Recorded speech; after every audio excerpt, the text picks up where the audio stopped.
Hello tout le monde et bienvenue sur ma chaîne, moi c'est Gabi. Si vous n'êtes pas encore abonné à ma chaîne, je vous invite vraiment à le faire.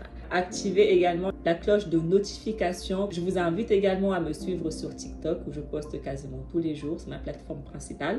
Et sur Instagram et Snapchat si cela vous fait plaisir. Dans cette vidéo, je vais vous révéler qui sont les deux témoins.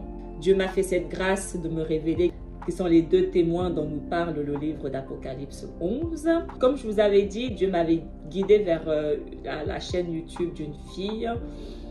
Du moins, je l'ai dit sur TikTok, mais je ne sais pas si je l'ai dit ici sur YouTube. Bref. Et elle avait une vidéo où elle parlait des deux témoins et des 144 000. Et elle disait que les 144 000 étaient les deux témoins. Sur le coup, j'ai un peu eu du mal à accepter cette vérité. Donc, je me suis dit, ok, c'est quoi, je vais mettre de côté. J'ai un peu du mal à accepter. Et si c'est vraiment la vérité de Dieu, alors Dieu me fera également à mon tour cette révélation. Parce que s'il y a une chose qu'il faut savoir, c'est que toutes les révélations sont dans la Bible. C'est Dieu qui révèle à son temps, d'accord? Il suffit juste de lire. Donc, quand il s'agit de Dieu et sa parole, on n'a pas besoin de faire des devinettes, des spéculations. Tout est dans la Bible. Parce qu'il y a beaucoup de personnes qui spéculent, qui disent que les deux témoins, ce sont Moïse et Enoch, ou qui disent que ce sera Élie et Moïse. Non, tout est dans la Bible. On n'a pas besoin de jouer aux devinettes. L'antéchrist, dans la Bible. Le faux prophète, dans la Bible. Les deux témoins, dans la Bible. Lorsque nous n'avons pas la vérité, on met de côté et on attend à voir la révélation de Dieu. On ne dit pas c'est faux, c'est faux, c'est faux. Non. Parce que moi, quand j'ai écouté la fille, je n'ai pas reçu tout de suite, mais j'ai mis de côté. Et je me suis dit, si c'est la vérité de Dieu, j'aurai à mon tour la révélation. Le jour où j'ai posté la vidéo sur TikTok, sur l'alliance de Jésus, la même manière que j'ai eu la révélation sur l'alliance de Jésus, c'est la même manière que j'ai eu la révélation sur les deux témoins. J'étais en train de manger tranquillement et là, j'entends dans mon esprit, à l'intérieur de moi, je te confirme que Amaya a raison. Les 144 000, ce sont les deux témoins. Amaya, c'est la youtubeuse vers qui Dieu m'a guidée. Dieu savait que j'attendais qu'il me fasse la révélation pour y croire parce que j'avais du mal à y croire. Donc, j'ai mis de côté. Et il m'a confirmé, peut-être une semaine après, quelques jours après, il m'a dit, je te confirme qu'elle a raison. Une fois que j'ai eu la confirmation, le voile s'est levé. Parce qu'une fois que Dieu nous fait la révélation, on voit. En lisant, on dit, ok, effectivement, c'est écrit. Maintenant, tout a un sens. Je peux le dire, les 144 000, ce sont les deux témoins. Et on va le voir dans la Bible. On me demanda un roseau semblable à une verge en disant, lève-toi et mesure le temple de Dieu, l'autel et ceux qui y adorent. Mais le parvis extérieur du temple, laisse-le en dehors et ne le mesure pas, car il a été donné aux nations et elles fouleront aux pieds la ville sainte pendant 42 mois. Je donnerai à mes deux témoins le pouvoir de prophétiser, revêtus de sac pendant 1260 jours. À ce stade, je pense qu'on comprend tous maintenant ce que représente le temple. Le temple représente la maison de Dieu, Jérusalem. Toutes les personnes qui sont à l'extérieur du temple, on n'a même pas besoin de les mesurer parce qu'ils vont être automatiquement jugés. Et les personnes qui ont un pied dans le temple, un pied en dehors du temple, eux aussi vont connaître le jugement de Dieu. Parce que Dieu ne veut pas que nous soyons tièdes. Dieu ne veut pas qu'on ait un pied dans le monde, un pied dans le temple. Non, Dieu veut que la condition de notre cœur soit dans le temple à 200%. Que nous soyons en accord avec sa parole, avec sa Torah. Toutes les personnes qui ne sont pas en accord avec sa Torah vont connaître son jugement.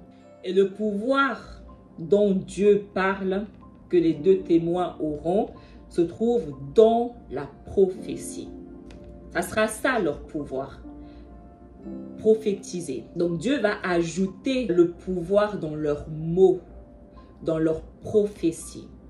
Les sacs dont ils sont revêtus peuvent indiquer une profonde repentance, un jugement ou les deux. La Bible nous dit qu'il n'y a rien de nouveau sous les cieux. Tout ce qui a déjà été va se reproduire. Le temple de Dieu avait déjà été détruit en 70 avant Jésus-Christ et beaucoup d'Hébreux avaient perdu la vie.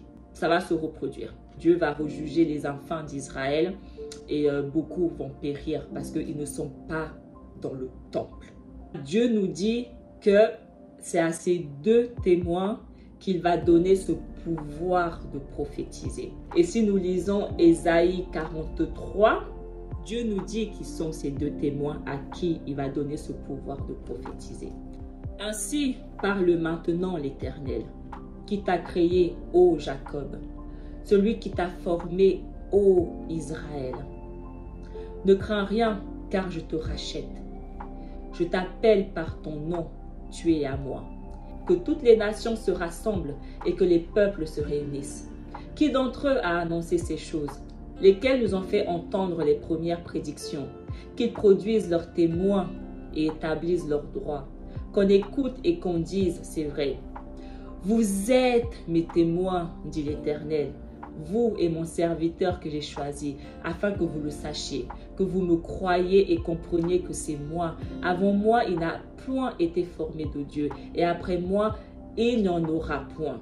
C'est moi qui suis l'Éternel, et hors moi, il n'y a point de sauveur. C'est moi qui ai annoncé, sauvé, prédit. Ce n'est point parmi vous un Dieu étranger. Vous êtes mes témoins, dit l'Éternel. C'est moi qui suis Dieu. Donc Dieu nous dit qui sont ses témoins, les enfants d'Israël. Après on peut se dire, ok, mais la Bible dit ils sont deux. Pourquoi ils sont deux? Être un témoin de Dieu, c'est un honneur comme pas possible. Parce qu'il y a plusieurs personnes sur cette terre qui ne croient pas au Tout-Puissant. Et ces témoins, les témoins de Dieu ont pour honneur de révéler le Tout-Puissant, de révéler Dieu, de faire connaître Dieu parmi toutes les nations. Et si on continue à lire Révélation 11, ce sont les deux oliviers et les deux chandeliers qui se tiennent devant le Seigneur de la terre. Si quelqu'un veut leur faire du mal, du feu sort de leur bouche et dévore leurs ennemis. Et si quelqu'un veut leur faire du mal, il faut qu'ils soient tués de cette manière. Ils ont le pouvoir de fermer le ciel afin qu'il ne tombe point de pluie. Pendant les jours de leur prophétie, ils ont le pouvoir de changer les eaux en sang et de frapper la terre de toute espèce de plaie chaque fois qu'ils le voudront. Le feu qui va sortir de leur bouche et dévorer leurs ennemis représente les paroles prophétiques. Ces paroles prophétiques vont représenter un jugement, le jugement de Dieu. Et le fait qu'on dise qu'ils auront le pouvoir de faire qu'il ne tombe pas de pluie signifie que pendant leur prophétie, ça sera une période de sécheresse et de famine qui va durer pendant 42 mois, 1260 jours, donc 3 ans et demi. Leur mission va durer 3 ans et demi. On dit aussi qu'ils auront le pouvoir de changer les eaux en sang. Les eaux représentent aussi les populations. Donc, soit ils auront le pouvoir de faire que plusieurs personnes vont mourir, soit c'est vraiment au sens physique. Ils vont vraiment transformer les eaux en sang. Mais en tout cas, Dieu a mis le pouvoir dans leur bouche, dans leur prophétie, de manière que tout ce qu'ils vont dire, tout ce qu'ils vont prophétiser va se réaliser. Absolument tout ce qu'ils vont déclarer va se réaliser. Et on dit que ce sont les deux oliviers et les deux chandeliers qui se tiennent devant le Seigneur de la terre. Qui est le Seigneur de la terre? Le Seigneur de la terre, c'est Jésus. Donc ces deux témoins se tiennent debout dans la présence de Jésus. Jérémie 11. Olivier verdoyant, remarquable par la beauté de son fruit. Tel est le nom que t'avait donné l'Éternel au bruit d'un grand fracas. Il embrase par le feu et ses rameaux sont brisés. L'Éternel des armées qui t'a planté appelle sur toi le malheur à cause de la méchanceté de la maison d'Israël et de la maison de Juda qui ont agi pour m'irriter en offrant de l'encens à Baal. Donc l'olivier verdoyant, on comprend que c'est la maison d'Israël et la maison de Juda. Donc les deux oliviers et les deux chandeliers, donc les deux témoins, représentent Jacob et Israël. Le royaume du sud et le royaume du nord. C'est pour ça qu'ils sont deux. Si on lit Révélation 1, par exemple, à partir du verset 12 à 16, on comprend que les chandeliers sont un symbole de la nation d'Israël et Jésus étant leur Seigneur. Zacharie 4, l'ange qui parlait avec moi revint et me réveilla comme un homme que l'on réveille de son sommeil. Il me dit, que vois-tu? Je répondis, je regarde et voici, il y a un chandelier tout d'or, surmonté d'un vase et portant 7 lampes avec 7 conduits pour les lampes qui sont au sommet du chandelier. Et il y a près de lui 2 oliviers, l'un à la droite du vase et l'autre à sa gauche. Et reprenant la parole, je dis à l'ange qui parlait avec moi, que signifient ces choses, mon Seigneur? L'ange qui parlait avec moi me répondit, ne sais-tu pas ce que signifient ces choses? Je dis, non, mon Seigneur. Alors il reprit et me dit, c'est ici la parole que l'Éternel adresse à Zorobabel. Ce n'est ni par la puissance, ni par la force, mais c'est par mon esprit, dit l'Éternel des armées. Qui es-tu, grande montagne, devant Zorobabel? Tu seras aplani, il posera la pierre principale au milieu des acclamations. Grâce, grâce pour elle. La grande montagne représente ici le royaume de Babylone. Jésus est la pierre principale de la maison d'Israël. La grâce et la vérité viennent également de Jésus. On voit Zorobabel qui a aidé nos ancêtres à sortir de Babylone à leur époque. Dieu, non seulement il réfère Zorobabel, mais il réfère également Jésus dans ce passage. Parce que c'est Jésus à la fin des temps qui va détruire le royaume de Babylone. Et si on continue, les mains de Zorobabel ont fondé cette maison. Et ses mains l'achèveront. Et tu sauras que l'Éternel des armées m'a envoyé vers vous. Car ceux qui méprisaient le jour des faibles commencements se réjouiront en voyant le niveau dans la main de Zorobabel. Ces 7 sont les yeux de l'Éternel qui parcourent toute la terre. Je pris la parole et je lui dis, que signifient ces 2 oliviers à la droite du chandelier et à sa gauche? Je pris une seconde fois la parole et je lui dis, que signifient les 2 rameaux d'olivier qui sont près des 2 conduits d'or où découle l'or? Il me répondit, ne sais-tu pas ce qu'ils signifient? Je dis, non, mon Seigneur. Et il me dit, ce sont les 2 ouins qui se tiennent devant le Seigneur de toute la terre. Et si on lit Marc 10, accorde-nous, lui dirent-ils, d'être assis l'un à ta droite et l'autre à ta gauche quand tu seras dans ta gloire.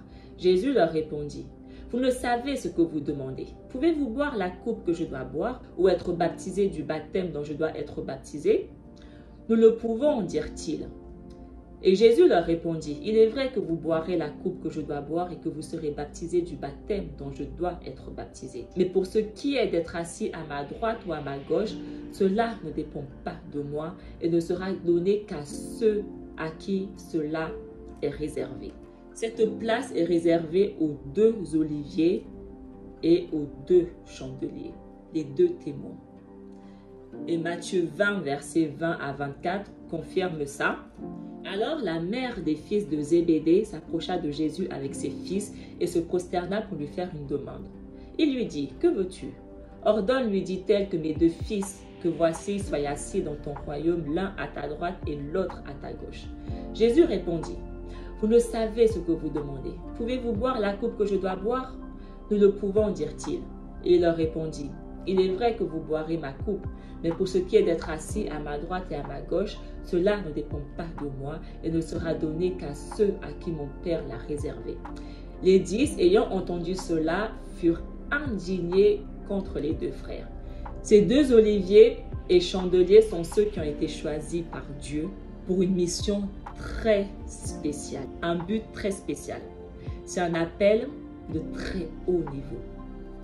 Si on finit Apocalypse 11, quand ils auront achevé leur témoignage, la bête qui monte de l'abîme leur fera la guerre, les vaincra et les tuera. Et leurs cadavres seront sur la place de la grande ville qui est appelée dans un sens spirituel Sodome et Égypte, la même où leur Seigneur a été crucifié.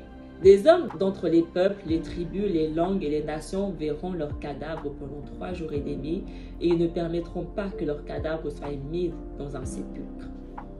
Et à cause d'eux, les habitants de la terre se réjouiront et seront dans l'allégresse. Et ils enverront des présents les uns aux autres parce que ces 2 prophètes ont tourmenté les habitants de la terre. Après les 3 jours et demi, un esprit de vie venant de Dieu entra en eux et se tinrent sur leurs pieds et une grande crainte s'empara de ceux qui les voyaient. Et ils entendirent du ciel une voix qui leur disait « Montez ici ».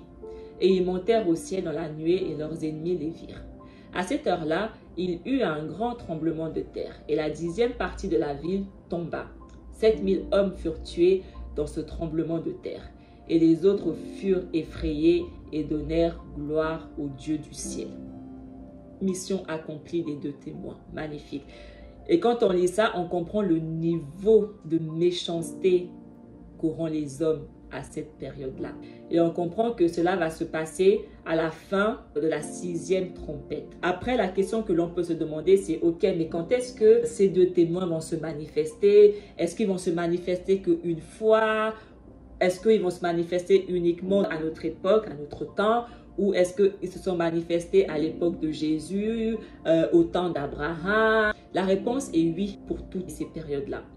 Dans chaque génération, il y aura des personnes pour défendre la Torah. Dieu choisira des personnes pour être ses témoins, pour défendre sa parole, pour vraiment le faire connaître parmi les nations. Il y aura des personnes vraiment qui seront zélées pour Dieu, qui vont se tenir du côté de Dieu, prêts à boire la même coupe que Jésus pour le nom de Dieu, la même coupe de souffrance, qui auront une obéissance vraiment envers Dieu, peu importe le prix que ça va leur coûter. Et ce sont des personnes qui sont choisies par Dieu et que Dieu trouve digne de se tenir à la droite et à la gauche de Jésus. C'est un honneur que même Jésus ne peut pas donner, uniquement le Père. Dieu seul sait qui il choisit pour être ces témoins-là.